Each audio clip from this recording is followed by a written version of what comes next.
You are listening to Essence, a podcast about story, journey, and self. Hello and welcome to this, our very first episode of a podcast all about story, journey, and self. My name is Ben Stimpson, your host, and is a part of my counselling practice. I am a counsellor and a spiritual director located in Kitchener, Ontario in Canada, and as I write this, it is snowing outside, so it's a perfect time to start to think about story and go inside into self. This first episode is a conversation I had with a fabulous writer from the UK, Andrew Anderson. Andrew is a member of the Order of Bards, Ovates and Druids, and many of the people you'll meet through this podcast will be part of that organization and other spiritual groups that I am either in or I have come across in my own journey. Andrew wrote a book called The Ritual of Writing, which I became aware of about 4 months ago. And it's only a small book. It's published by John Hunt Publishing, or the division Moon Books of John Hunt Publishing. And what Andrew has done is he has crafted an experiential guide to the ritual of writing. And we will talk about that going in. I thought that this was a very fitting first interview for our podcast all about story and all about self. So I hope that you enjoy this conversation. It was a real joy to have Andrew on the show and connecting. What I'm hoping for this podcast, just a little note first, I'm really hoping that this podcast will build and that listeners will be able to really identify themselves with the story of those who are on the show. It's really important to me that we all understand that we all have a story to tell. We all have life lessons that we have gone through, every single one of us. And as a piece to that, personal narrative and personal story and personal life journey is a really important factor of my counseling practice and has become a really important part of my life in unraveling that mystery for myself. And so many of the people on this show will be artists, authors, fellow practitioners in the spiritual arts or in counseling therapy field, and anybody who has a really good story. They'll be here to talk about what they do, but they'll also be here to talk about how they got there. They'll be sharing insights about what they learned. Another part of this podcast that I'd very much like to include is experiential pieces for listeners. Occasionally, every so often, we will do a guided visualization, a guided meditation, or some form of exercise for you to do at home. I'm really looking forward to embarking on this journey with you, and I hope that you enjoy yourself along this journey as well. And so, dear listener, without further ado, let's dive right into my interview with Andrew Anderson.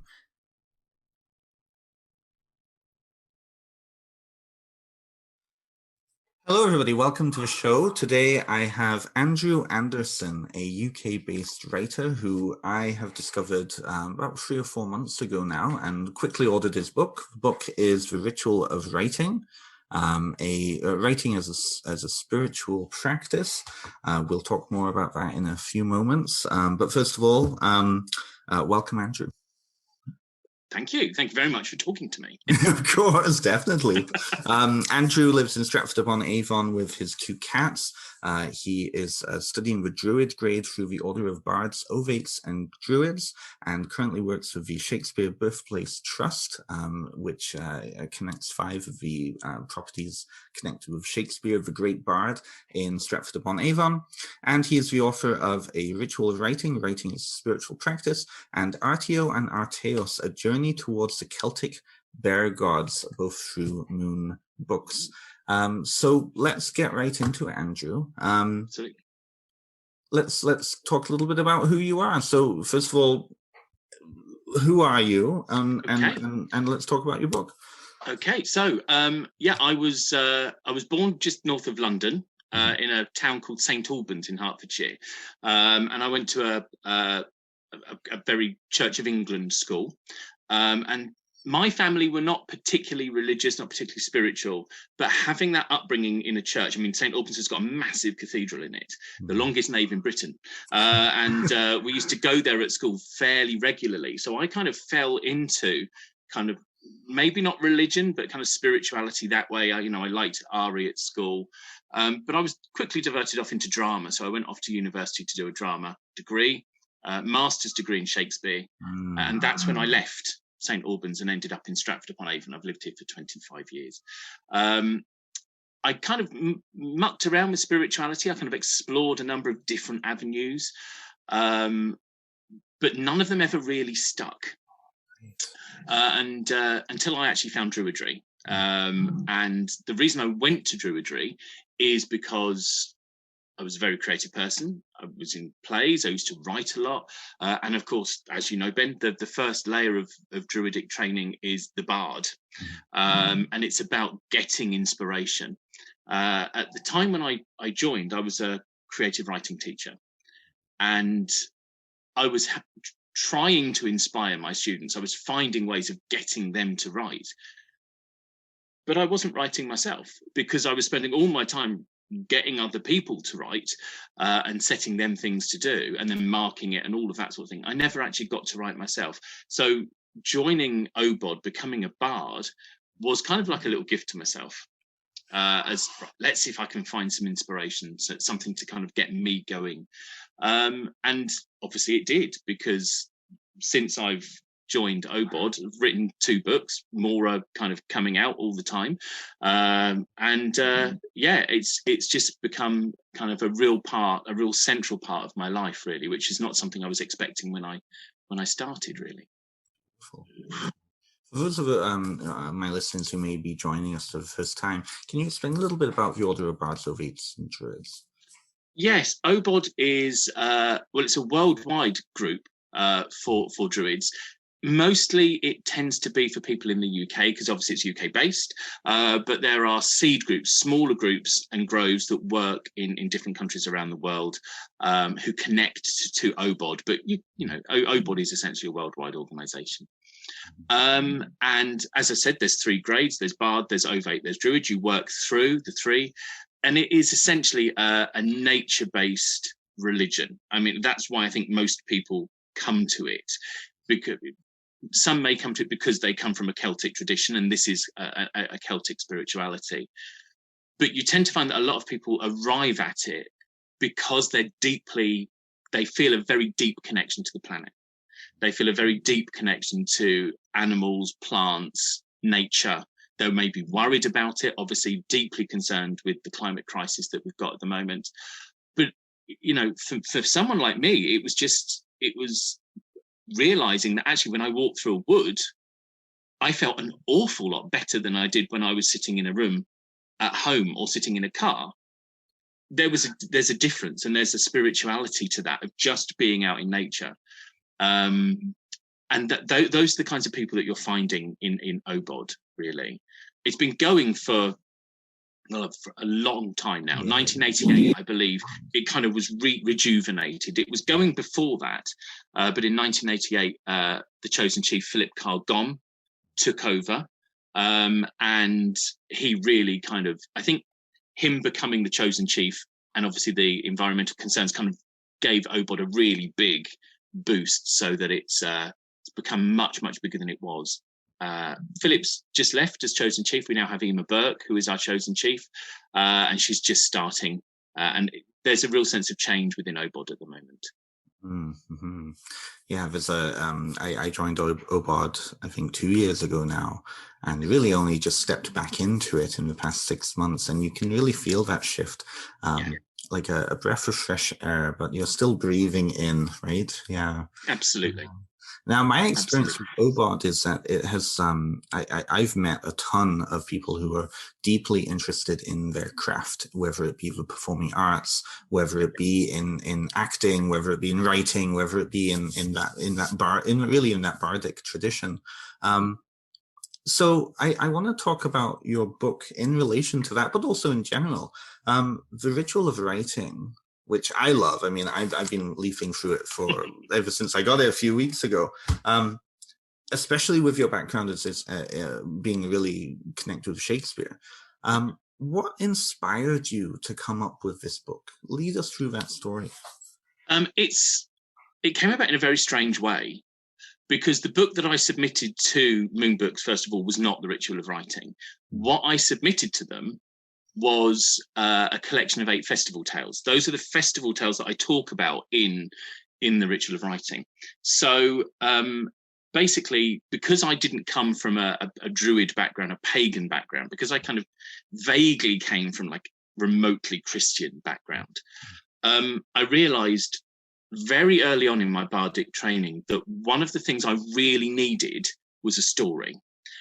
I love Christmas, and I actually really like Easter. And part of what I like about Christmas and Easter, which I talk about in the book, is the story that's behind it.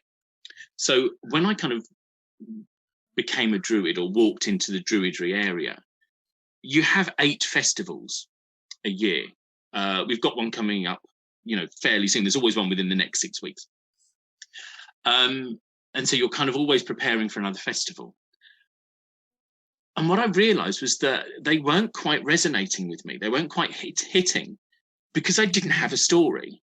So, I didn't have a story like the Christmas story or the Easter story to hang anything on. So what I decided to do was to write those 8 festival tales that kind of encapsulated what that festival meant for me.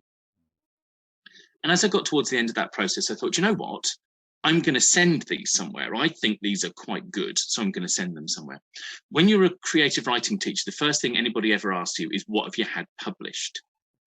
It's always the first thing they ask. And of course, I had nothing published at that stage. So I thought, well, if I can get these festival tales published, that would be great. So having read a lot of Moon Books, I decided to submit them to Moon Books and did a full proposal, sent them off. And about 2 days later, they came back and said, thanks, but no thanks, not at all. We don't want them. They're lovely, but they won't sell. So, I spent about 2 days wandering around, feeling very sad, not telling my students that I just had a book rejected. And about 2 days after that, I got a funny email into my email account from a name that I recognized, but not one that I knew. And I was like, why does that name ring a bell? Anyway, what happened was Moon Books, when you send a proposal into them, they send the book out to a series of readers. And this came back, this email was from one of the readers, who is actually quite a well-known Druid author called Nimue Brown. Oh, Nimue Brown, yes. Yeah, and she got back in touch with me and she went, do you know what? You're actually a good writer. And although this book won't sell, I think you should keep going. I think you should try something else. So I spent a long time talking to him backwards and forwards. And she eventually said to me, have you ever thought about writing a book about writing? And it just kind of struck. And I was like, okay. So it kind of, that information went into my head. I stopped talking to Nimue, because obviously she had a life and I had a life. I had to get back to teaching. And it just sat there. And then something really, a lovely bit of symmetry happened, because this book just sat in my head and I began planning it. No time to write it at all, because I was a teacher. And the place that I worked merged with another institution. And as part of that process, they said, if anybody fancies being made redundant, let us know. Now, I'd been at that school for 18 years. And I thought, I've been here a long time. I'm not sure I can take too much more change. I just need a bit of time to myself. So I applied for and got voluntary redundancy, which, because I'd been there for such a long time, it just enabled me to take time off. And I literally stopped doing everything else. And I just wrote the book, because it had been sitting in my head from that suggestion by Nimue.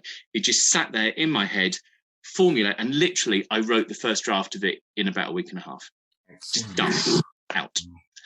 Then I kind of took a bit of time, refined it, but I mean, in total, from start to finish, from sitting down to type the first word to actually submitting it to Moonbooks, took 6 weeks. Wow. That's how quick everything went in the end. Almost feels like a flood. That flood, we talk about that in Obard, that flood of inspiration coming down. Absolutely. It was there. It was like I just left the Bardic grade. I was just starting into the Ovate grade, which is the next level. But it was like, I consider this to be my Bardic book. This is everything I learned from 18 years of being a teacher, tied up with all of that stuff from being a bard in the Bardic, and it just straight through. And I just, as soon as I sat down, I knew exactly what I wanted to write and exactly what I was going to say. And it was quick. It was very, very fast in the end.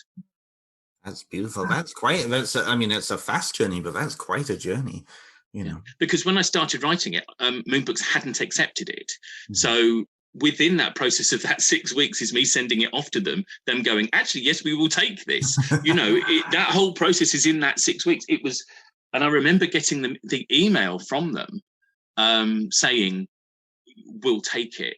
Mm. And when you accept, you then have a timeline to get it back in. And the timeline was about a week. So it was like, I went, yeah, I'll have it. Oh, I've got to get this done quick.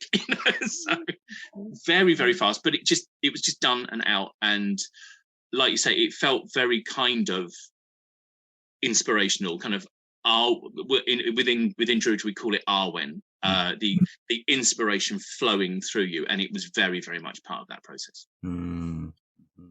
And I really resonate with what you were saying about it being anchored to story too. You began that journey because of story. Anybody who grew up in the UK in the past 40 years knows that when you're a kid, the big thing at Christmas time is being part of the panto or going to pantomime or being part of the Christmas nativity, right? Even though I'm not Christian anymore, like I have very vivid images of me dressed up as Joseph. Yeah, absolutely. I mean, it's in the book, in the Ritual of Writing, very early on, I tell about an experience where I remember being at infant school, very, very little. It's one of my first memories of school where our teacher she read out a bit of it was like the week before Christmas. Mm-hmm. She read out a bit of the Christmas story every day. We had to write it in our best terrible handwriting, and then we did a picture, and we stuck the writing on one side and the picture on the next, and we did that for 5 days, so that we had this like lovely little presentation booklet to take home. And that process of writing that story out is so vivid to me, and it just made me really love that story, even though I'm not a Christian anymore. That's the thing with story, though. Something I've been working with, and I don't know if you've ever come across her work, but Dr. Lynn Kelly in Australia, she talks a great deal about the interrelationship between mnemonics and storytelling, and the way that storytelling is a way of maintaining oral history and oral information systems. But she talks about how story is that anchor point, and the more vivid a story is, whether it's violent or, the more action-packed, the more juicy it is, the more it tends to retain, right? Yeah.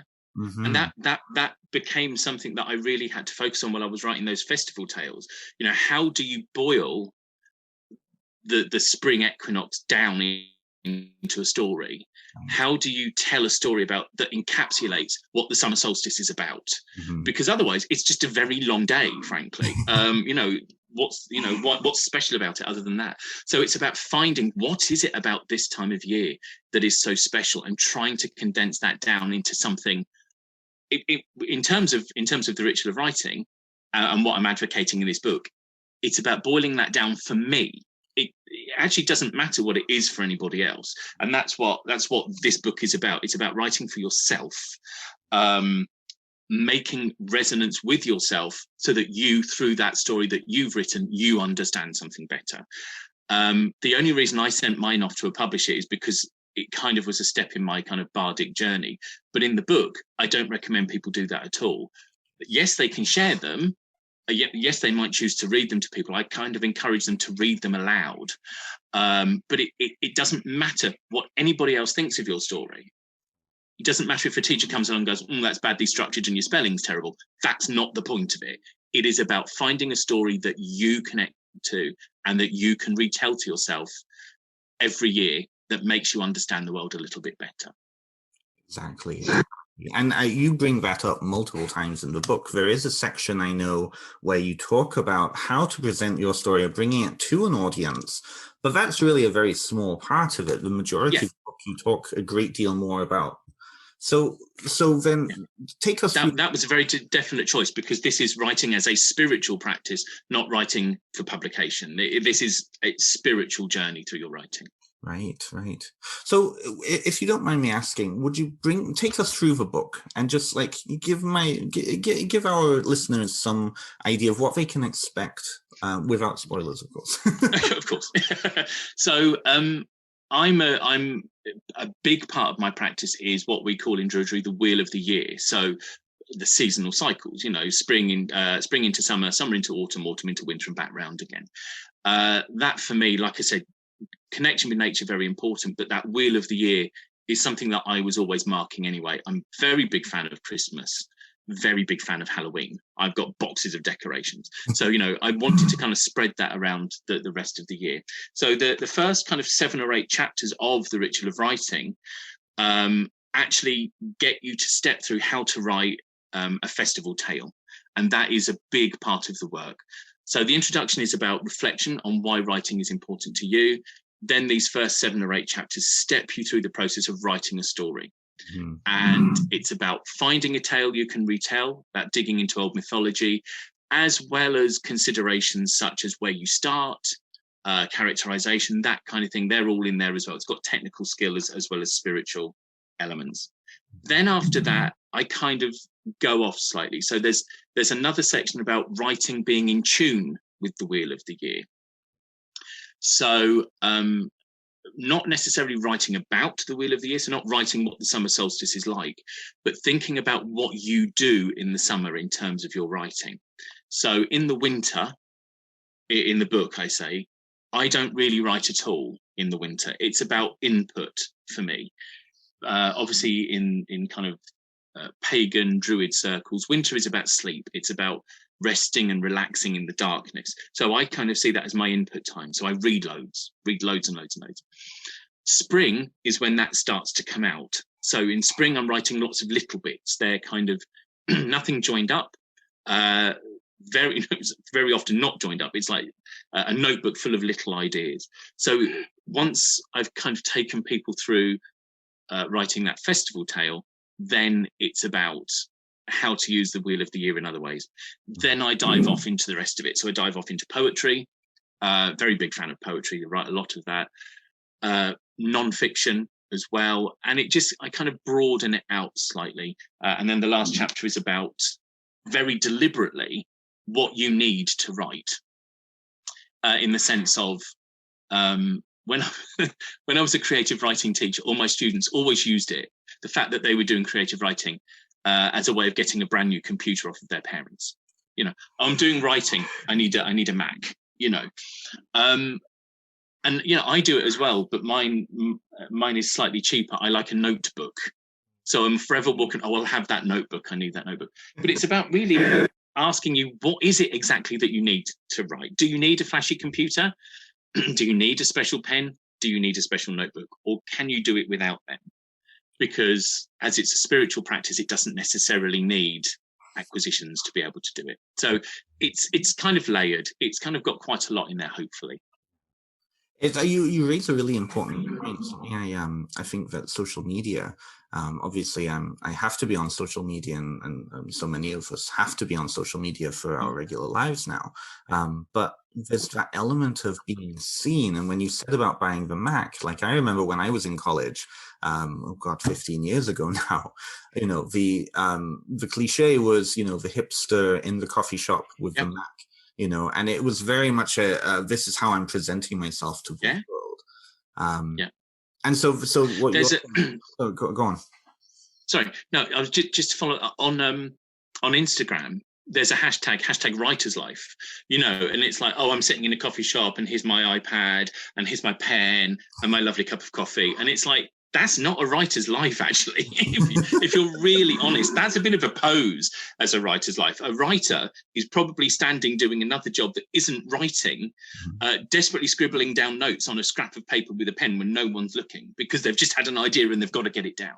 You know, it's like, and writing's hard work. It's not, yes, you might get inspiration, but it's a slog as well. There's nothing glamorous about it. It's very badly paid and difficult to do. You know, it's a skill, just in the same way as if being an electrician, you have to learn how to rewire a house. The writing's the same. You've got to learn how to do it. You can't just do it. You have to learn it. So it's hard work. Yes, I mean, if you're not in the shower with the shower on and crying your tears away, you're not doing it. But there's it hasn't worked. Exactly, right. But there's a lot of vulnerability in writing too, because I've certainly experienced this when I was younger. I thought I wrote a huge, massive, long story and it was amazing and it was perfect, and then somebody said it was a piece of shit. I mean, it was. Yeah. There's a lot of vulnerability in putting it out there, right?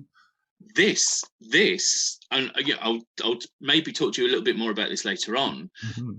This was a huge gamble, which I hadn't realised. You write it, and then you kind of go, "Oh, now I've got to show it to someone." And the first person I sent it to was Philip Carr-Gomm. I mean, we're not just talking, let's just share it with a friend. The first person I sent it to was the head of the Order, mm-hmm. And somebody who I really admire for the work that they do. So, and then there was like, oh God, what are they going to say? What are they going to think of me? What if they think it's terrible? What if they think it's awful? And so there's one level to that. And then, like you say, when it's published and it's out there, that's difficult. That's big, because there's people on the other side of the world who you have never met and never encountered, who have picked up your book and judge you on it. And that's a whole new level right there.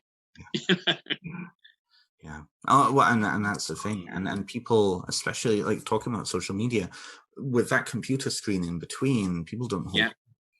No. People don't. I've actually, this is something I was talking about today to someone.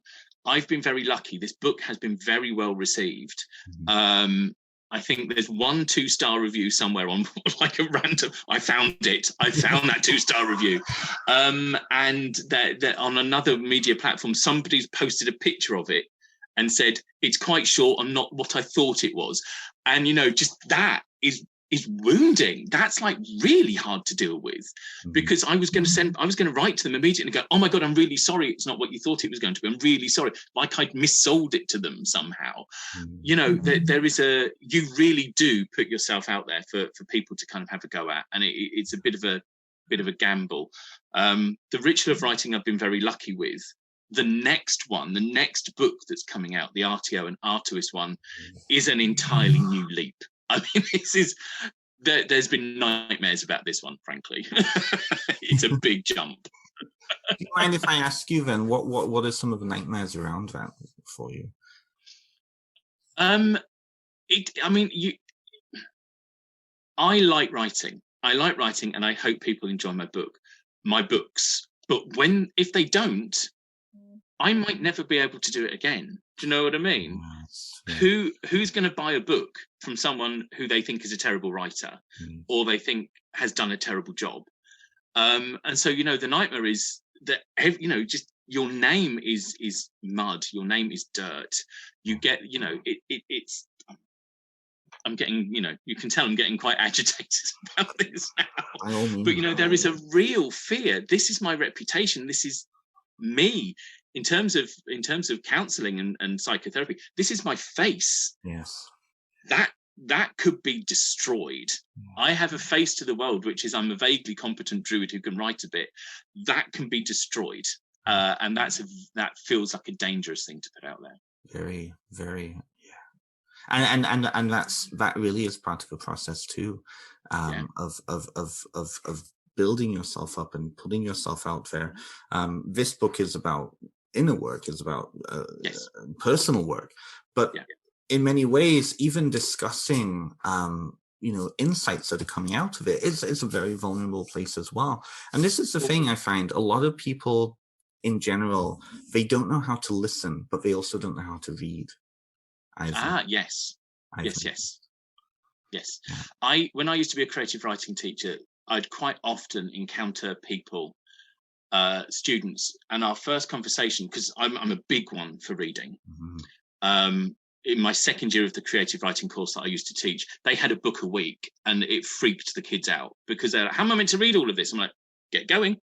But I remember in the first year, I'd quite often encounter students who would say to me, I want to be a writer, but I don't read books. Well, why would you want to write a book if you don't read? And it was a prestige thing. It was like, well, I want to say I've written one. That's not enough. To learn to write, you have to learn to read. You've got it's like saying that you want to make cakes but you're permanently on a diet. It doesn't work. You've kind of got to have both things together. You've got to learn to read and write at the same time. I agree. Yeah, I mean, to expand on that too, there's this element of, I mean, of course, people read, but there's a lot of projection in reading too. Like your comment about, that, there could be amazing reviews out there, but that one person who said it wasn't what I expected. That's the one that sticks with you. Exactly. Yeah. There's like a weird relationship going on there between your kind of insecurities and their projections, right? Well, yeah, absolutely. And it's like, when we were talking about meeting up, one of the questions you asked me was, what did you learn about yourself through writing the book? Well, I learned I can write a book very quickly when I put my mind to it. That was the first thing I learned. But the other big journey that I went on was actually this had a book launch in Glastonbury. And it was a lovely launch in a bookshop called Labyrinth Books. I don't know it myself, but I know of it. Definitely. Yeah, it's a great little bookshop. And I invited everyone in Obod. So I put out a thing for the Order, and I thought, well, the only people who are going to turn up were going to be my friends. And a lot of friends did turn up, but a lot of friends cancelled. They were like, oh, we can't really be there. And then the room filled up with a whole load of people that I didn't know. And I suddenly got deeply nervous because I was like, they've come to expect a proper book launch with a proper writer, and I'm not a proper writer. And I had to, absolutely, I'm not a writer. And so I stood there and I talked, because as you probably gathered from this, I can talk quite a lot. Read them a bit of the book, was happy and jolly, signed books and this sort of thing, and then went out afterwards with some friends and we had drinks and food and it was lovely. And over the next few days I fell apart because I couldn't reconcile that idea of being the person who was writing the book, a writer, with the person that I actually was, who's somebody who feels a bit of a fraud most of the time. And that to pull that back together took a long time. That was what I learned about myself, is that actually it's a very hard thing to think that you're a writer. And I think that's why I kind of don't, in a way. Is that because you have an image of what a writer should be? Yeah, I think so. I think it's, as a teacher, I've always felt when I've walked into the room, I need to be the person who knows what I'm talking about. Anybody who's taught will tell you that, when you walk into the room, you really need a secure grounding in what you're talking about. Otherwise, it's difficult to do. And I think, when you write a book on something, it's the same thing. You feel that I've written the book on this, right? Well, then you've got to know this back to front, and you've got to know it well. And there's a pressure to that, which, if there's anything sitting underneath that, if there's any little insecurity within yourself, can pull that whole thing down really quickly. So that little insecurity that I think developed when I was a teacher of, are you sure you really know this chapter of The Great Gatsby before you go in to teach it? That sort of thing. That suddenly ripped apart when I had a book launch with people that I didn't know. I think if it had been a room full of friends, it would have been different. As it is now, I'm so grateful for all of those people who turned up. who came along and supported me and were just lovely and generous and bought my book. But it was a really odd process to have to go through. Glad I've done it. Well, and you raise a good point with that, because that challenge, that expansion of your self-knowledge around that, if you hadn't gone through that, if it was just a face of people you knew, it would be safe, it would be beautiful, it would be wonderful. Absolutely. You'd have a good time, but the challenge, you wouldn't grow from that. And what Absolutely. I love about your book is the sheer number of tasks that you put through this in order to grow people. So yes. It's I've taught. I mean, I'm currently writing a book as well, but I'm one of those people. I'm always writing a book, right? But it's but it is that. And what I realized with mine was, my downfall with my writing is I try to anticipate and control what people will get from it. And through that process of trying to control, I overthink. And then there's that one question that I didn't think about. And suddenly I feel, well, I didn't think about that. I must be stupid, blah, blah, blah, blah. All that self-talk starts coming up, right? Yeah. Yeah. Absolutely. And it's, I think writing is difficult for that.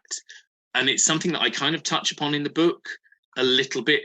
And it's something that I kind of definitely saw when I was a teacher, which is the first time you have to part with that piece of writing and give it to someone else. We've spoken about it, but it's something I used to see with my students all the time. They used to arrive having written, but they don't want to share.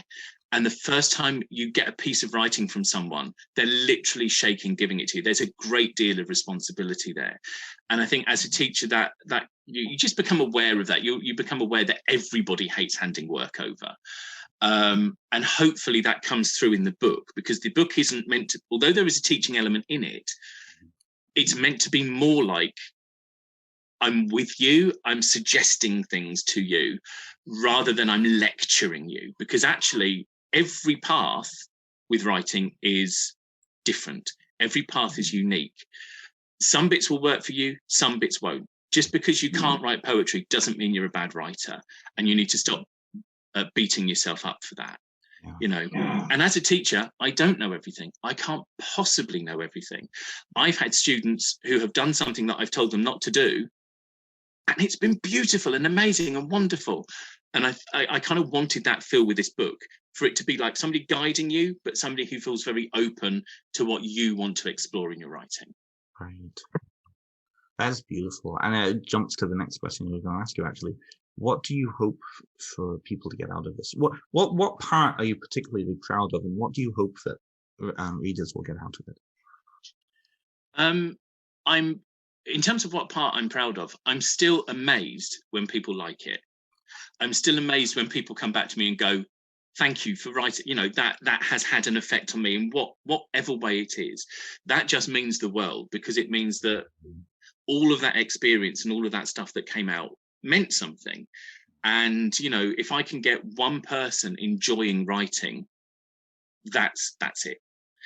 And it's been lovely having done this, because, I've had people kind of contact me and go, actually, it's made me start again. I was writing and I put it to one side because I told myself that I was rubbish at it. And actually, this book has got me writing again for myself. And that just means the world, because that's the only thing that's the only plan there ever was, which was just get people to love it as much as I do. This is something I love. The book was written from that love. And it was meant to kind of spur people on to hopefully feel that themselves. As you were speaking just then, I was thinking about how different cultures take up that piece about pride in one's work. Obviously, so my listeners will know I grew up in Canada, but I'm originally from the UK, and reconciling the British mentality of don't be too proud in what you do. People badly on all of this. It is true, isn't it? And then the Canadian side. Oh my God! You're a great man, Yeah. It's you. I mean, you could have a multinational business have written the best-selling book in the world, but when you go home in England, you're still chunky chops, and it's still horrible. We're very, very self-deprecating and just deprecating. I think, frankly, as a culture, England, Britain. I won't speak for Scotland and Wales and Ireland. Those are different. I can only talk for England, and we're very deprecating. Oh, very deprecating. Yeah. We didn't build an empire. We fell upon this huge landmass. I know. Yes. But it's just. Yeah. We. Like I say, you can do the most amazing things. No, you're not right. When you go home, no. Have you had any? But in Canada, it's different, is it? It is. It really is. There's a general sense of positivity. Now, that being said, I won't say that it's perfect. There are areas just like back home where, don't be too proud of this, don't show off this way. But I mean, it is a different culture. Same with the US. The US has this huge, attitude of, you can do anything. You're amazing, man. That kind of mentality, but that creates problems the same way that don't be too proud of yourself will as well. Have you had any feedback about how different people from different cultures have taken up this piece? No, not really. Most of the feedback I've had has actually, weirdly, having just the conversation we've just had, most of the feedback I've just had has been from England. I suppose that's because quite often I will post into like British Druid Facebook groups and things and go, have you seen this? Have you thought about buying this? And then, of course, people go, oh, I've got that. I've read that. That's fun. So, most of it has been English or British, I think. But no, it's I know that I get, obviously from my publisher, I get figures from around the world. And it's I know that in all of the places where it's selling, it's particularly when in Britain and kind of doing quite well in North America. But so those seem to be the kind of the markets that are responding to it best, really. I kind of asking personal questions now. I'm just interested in. Here's one for you. This is more of a personal question to you. Knowing what you know now, after having written this and just about to come out with another one, especially with your background, if there was something or a couple of things that you could tell yourself before you wrote this book, what would they be? Oh, that is a good question. That's a good question. I don't think I would tell myself to do anything different in terms of the writing process. I think what I would try to prepare myself for more is what we were just talking about, the self-deprecation, you've done something, be proud of it, and don't let anybody pull that down. Don't let that 2-star review, that 1 2-star review, because there is literally only one with a 2, and it's like, but you can tell it still eats away at me.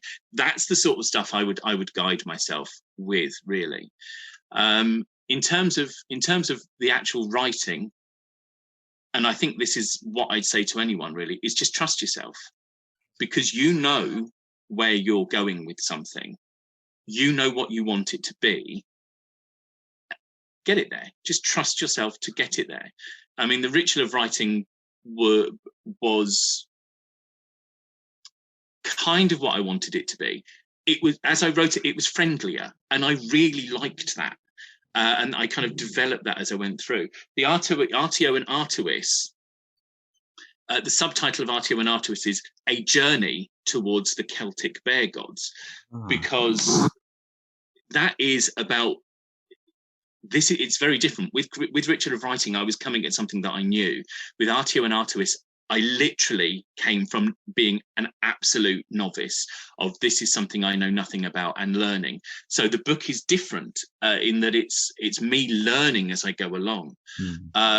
So in one, I'm kind of the guide, and in the other one, I'm very much the student. And I think it suits the feeling of the two books. And once when I was writing Artio and Artemis, I kind of was accepted to do that just at the point when I said that I kind of went through that little crisis where I kind of went, you're not a proper writer, what are you doing?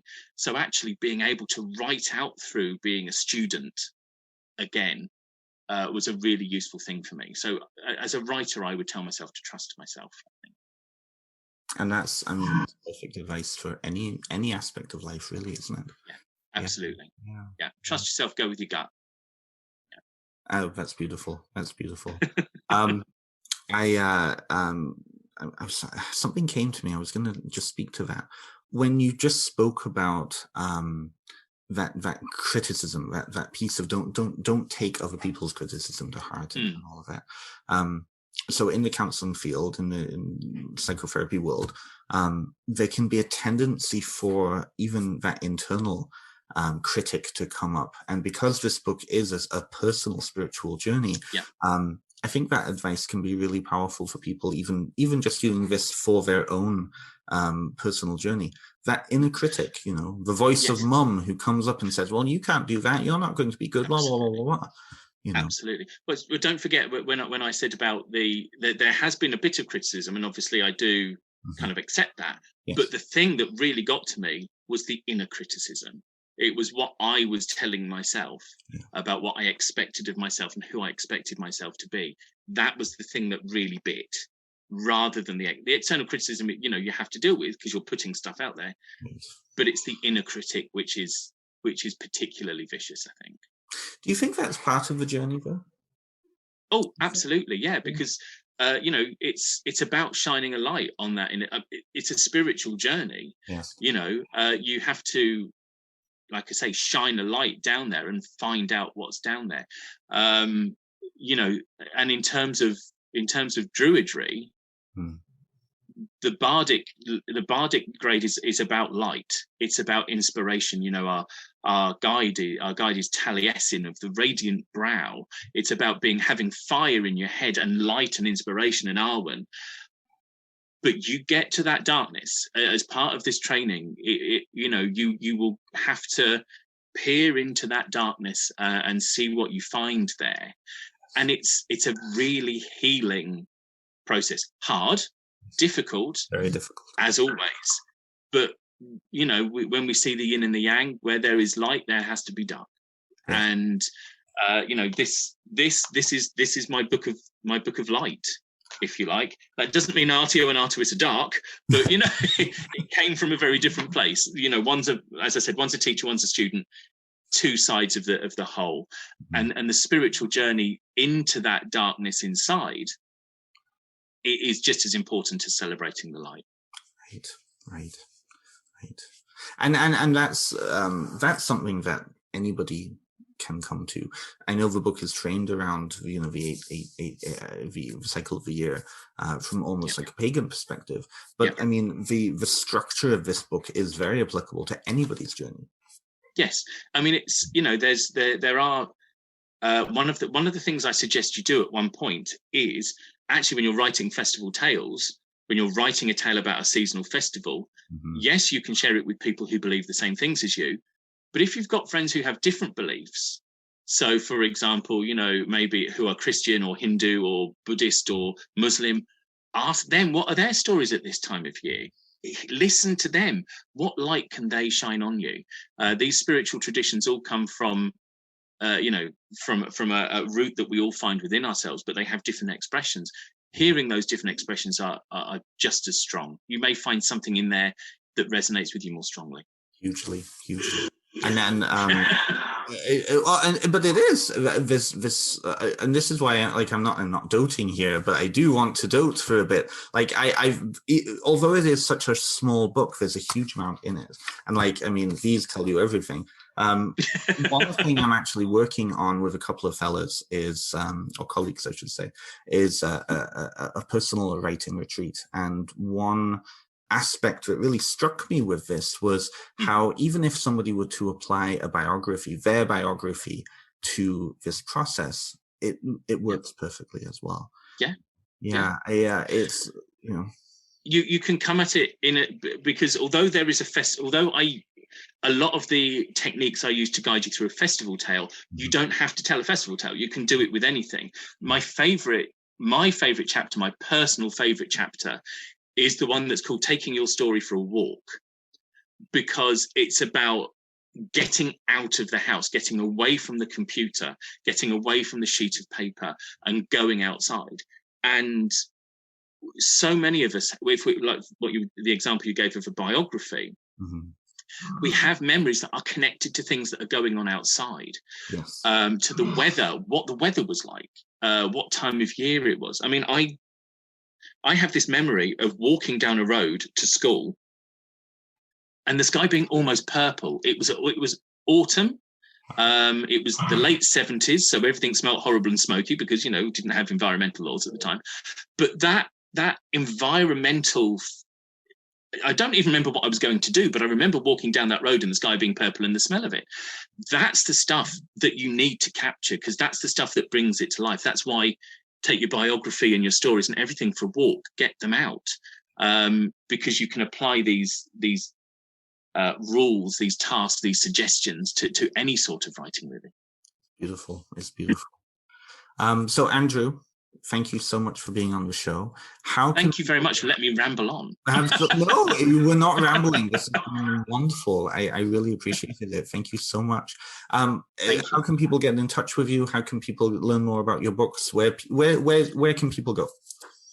I think probably the best places to get me are Instagram and Twitter.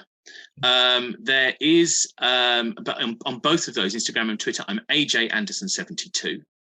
There is a blog that I run, and the details of the blog are in the back of the ritual of writing. It's quite a complicated one, but I'll be really honest. I haven't done it for a while.